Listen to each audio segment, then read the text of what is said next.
Hi friends, நான் உங்கள் பின்சி. நீங்கள் எல்லாருமே நல்லா இருக்கீங்கன்னு நினைக்கிறேன். நாங்களும் நல்லா இருக்கோம். எல்லாருமே வீட்டில் சேஃபாக இருங்க.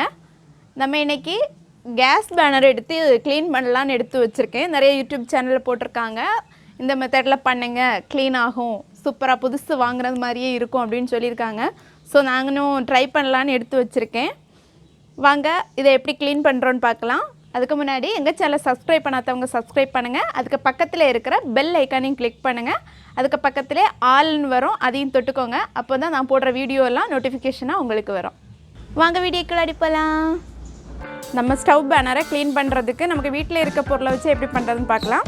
ஃபஸ்ட்டில் வினிகர், அதுக்கப்புறமா ஒரு லெமன், அப்புறமா பேக்கிங் சோடா, அப்புறம் நம்ம பாத்ரூம் கழுவ யூஸ் பண்ணுற ஹார்பிக். இது இவ்வளவு வச்சு ஈஸியாக நம்ம பேனரை புதுசு மாதிரி மாற்றிக்கலாம். ஸோ நம்ம எப்படி பண்ணலான்னு பார்க்கலாம் வாங்க.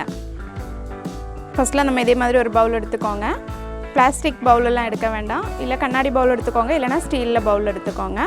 ஏன்னா நம்ம சுடு தண்ணி யூஸ் பண்ண போகிறோம். ஃபஸ்ட்டில் நம்ம இனி இந்த பவுலில் சுடு தண்ணி விட போகிறோம். இந்த பேனர் வந்து ஃபுல்லாக முங்கி இருக்கணும், அதுக்கு ஏற்ற மாதிரி சுடு தண்ணி விட்டுக்கோங்க.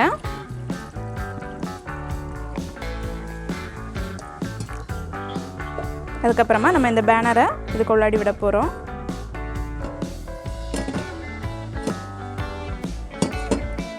ரெண்டு பேனரும் நல்ல முங்கி இருக்கிறது மாதிரி நீங்கள் பார்த்துக்கோங்க.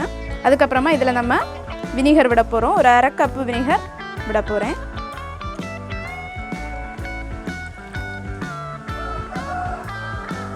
அதுக்கப்புறமா பேக்கிங் சோடா ஒரு டீஸ்பூன் போட போகிறேன்.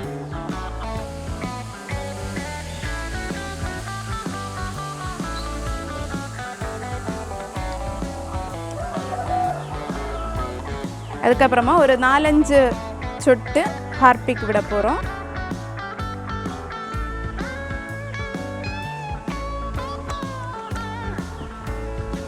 அதுக்கப்புறமா நம்ம சாறு எடுத்து வச்சுருக்கிற லெமனை இதில் ஆட் பண்ண போகிறோம்.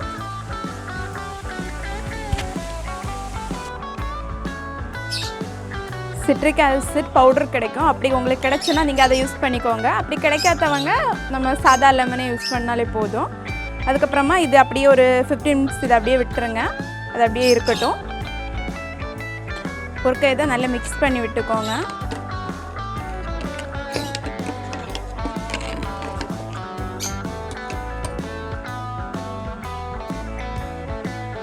இப்போ 15 மினிட்ஸ் ஆகிடுச்சு. நம்ம ஸ்டீல் ஸ்க்ரப்பர் வச்சு இந்த பேனரை நம்ம க்ளீன் பண்ண போகிறோம்.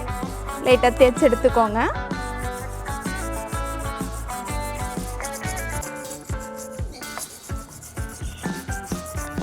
நம்ம ரெண்டு பேனரையும் நல்லா ஸ்க்ரப் பண்ணி எடுத்தாச்சு. இனி நல்ல தண்ணியில் நம்ம இதை க்ளீன் பண்ணி எடுத்துக்க போகிறோம்.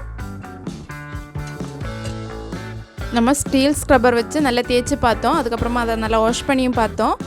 பட் ரொம்ப பெரிய வித்தியாசம் எதுவும் தெரியலை. உங்களுக்கு பார்த்தாலே தெரியும், ரொம்ப பெரிய வித்தியாசம் எல்லாம் இல்லை. இந்த இடத்துல மட்டும் ஒரு சின்ன வித்தியாசம் தெரியுது, அல்லாமல் பெரிய வித்தியாசம் எல்லாம் இல்லை. பட் இது ரொம்ப பழையது. சம்டைம் புதுசாக இருந்தால் ஒரு 2 இயர்ஸ் 3 இயர்ஸ் பேக் உள்ளதுன்னா ஓகே, க்ளீன் ஆகுறதுக்கும் சான்ஸ் இருக்குது. நீங்கள் வீட்டில் ட்ரை பண்ணி பாருங்கள்.